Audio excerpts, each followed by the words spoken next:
It's time to stop acting like college football conferences are created equally. The reason why I wanted to talk about this is because I think there's a major flaw with the 12-team playoff, right? As there were many major flaws with the 14 playoff, as there are flaws with most systems that we've seen, the 12-team playoff is going to have a serious flaw in my opinion, and that's that the top four seeds, one, 2, 3, and 4, they're getting auto buys, right? I agree with that. But it's going to be the four big conferences, their champions are going to be the auto bids. And I just don't think, that's just not, the conferences are not created equally. They're not. The SEC, the Big Ten, the ACC, and the Big 12. Those will be the official names. Those are the official, the Pac-12's over. But those four, their champion, their conference champion, will make it as the 1, 2, 3, 4 as the auto bid. And to me, that's just absolutely ridiculous. It's ridiculous to me because you cannot tell me that Big 12, I'm looking ahead of schedule, but it's going to be tough for you to sit there and tell me that the Big 12 next year is going to be better, just as good, equal as the SEC, as the Big 10, and I feel that way about the ACC. The additions, the subtractions, all of that, it made it even less equal. It made it even less equal because the SEC gets to add Texas and Oklahoma. From a football standpoint, major addition. The Big Ten got to add Oregon, Washington, UCLA, USC. There's some basketball stuff hidden in there too, and there is with Texas. But holy crap, those are four big names. One's in the national championship in Washington. Oregon was very close to making the college football playoff, the 4-team deal. So, no, these conferences are not created equal, and it doesn't make sense to me that let's say Utah is 12-2 next year, or something like that. They have 2 losses. They win the Big 12. I really have a hard time looking at next year and us thinking that the Utah team is one of the 4 best teams, a 2-loss. Right? I'm obviously giving a very hypothetical scenario, but when we talk about that, are you going to tell me that a 1-loss, let's say it's Texas, a 1-loss Texas wins the SEC championship, 2-loss Utah wins the Big 12, a 2-loss Florida State wins the ACC, and let's say there's an undefeated Big Ten. Let's say Ohio State's undefeated. So I'm just giving you a scenario there. And those are your 4. Well, guess what else there was in the SEC? Maybe there's an Alabama that's 1 or 2 losses. You think that Utah team's going to be better? Obviously, hypothetical there. But you can look at it this year. Florida State would have been an auto bid at the 4. And the Orange Bowl, while the Orange Bowl proved things, it didn't necessarily prove that the Florida State that we saw for the whole year was not a top 4 team, right? I'm mature enough to admit that's not exactly what it proved. The Orange Bowl proved a lot of things, and I do think Georgia would have probably beaten a fully healthy Florida State team pretty handedly. But, for example, Louisville, the runner-up of the ACC, I don't know that they would make the playoff. They wouldn't have been a top 12 team. And that's who Florida State had to beat.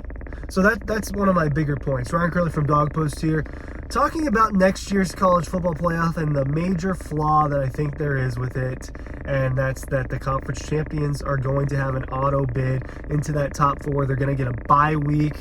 They'll avoid the drama of that week 1, those campus games. That's your reward for winning your conference, and that's going to be a really, really major award. So the notion that these conference championships don't matter anymore, that's BS, because winning the SEC, as hard as it is, that gets you the 1 seed or the 2 seed or the 3 seed, the 4 seed, likely the 1 or the 2. You get the same reward for winning the Big 12. You get the same reward for winning the Pac-12 or for winning the ACC, and you get the same reward for winning the Big 10 next year. Does that make sense to you? Seriously. Does that make sense to you?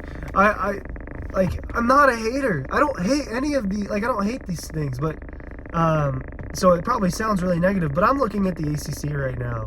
The third best team this year was NC State at 9-4. Maybe it was Clemson at 9-4. Clemson was barely ranked there at the end of the year. Pulls out that win against Kentucky, a wild bowl game.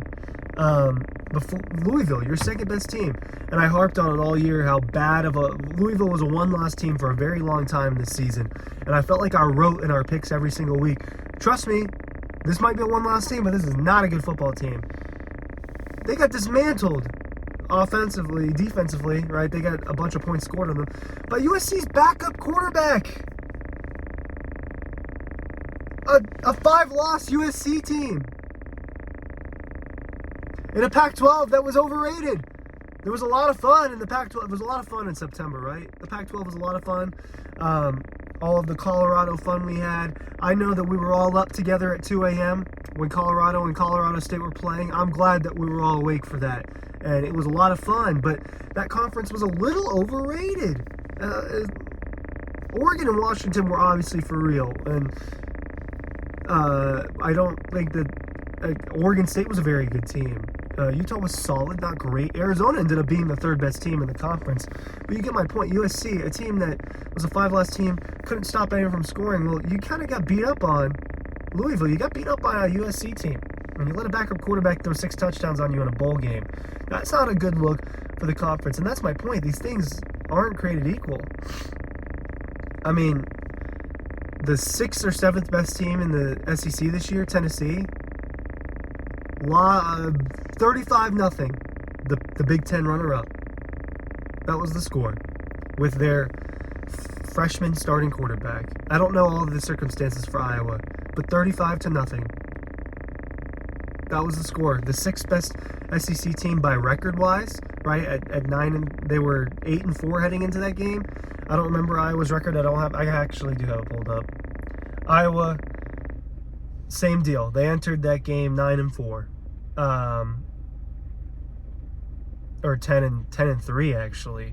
They entered the game 10-3 as the Big Ten West champions, as a team tied for the 4th best record in the Big Ten, and they lost to an SEC team with a day 1 starter in Nico. I can't pronounce his name. 35-0. So these conferences are not created equally.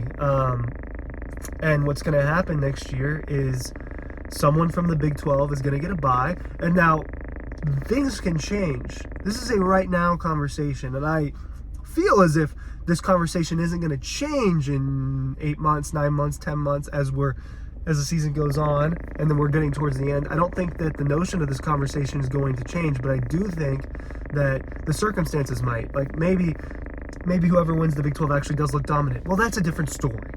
That's a different story if we actually watch the conference and it's like, wow, this is really good.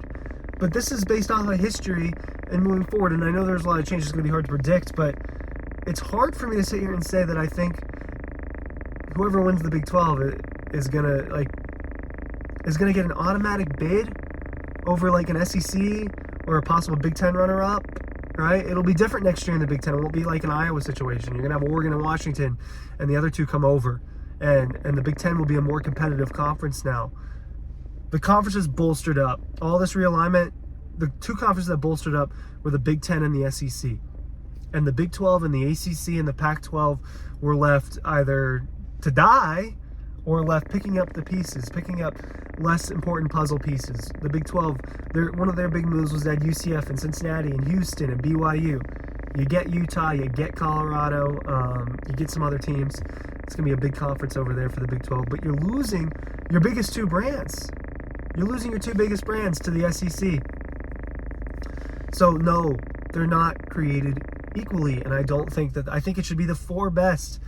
Now, even if that was the case, if you've gotten through to this point with me, even if that wasn't the case, or that was the case, and the committee got to pick the best 4, have they actually picked the best 4 over and over? I think they've gotten it right sometimes, but they haven't gotten it right in other years. This is a year where I think that they can look at the semifinal games and say that it's right. I don't know if it was 100% right. It's a outcome that we're going to have to accept, and they were great games, that Sugar Bowl and that Rose Bowl. They were a little bit overrated game in that Rose Bowl. I read somewhere that I'll have to do a whole nother video on that, actually. Someone ranked all of the 14 playoff semifinal games, had the Rose Bowl top 3, and I was like, this is not one of the top 3 semifinal games we've watched. But you get my points. And I feel like I've given enough evidence to where I'm not wrong. I mean, tell me if I'm wrong. Seriously, do you think that it should just be the 4 big conferences they're champion? Because I just don't think so. We've seen years where Alabama won the national championship and didn't even make the SEC championship. That's all you need to know right there. Links down below for the newsletter. That's what I'm putting. Thanks for watching.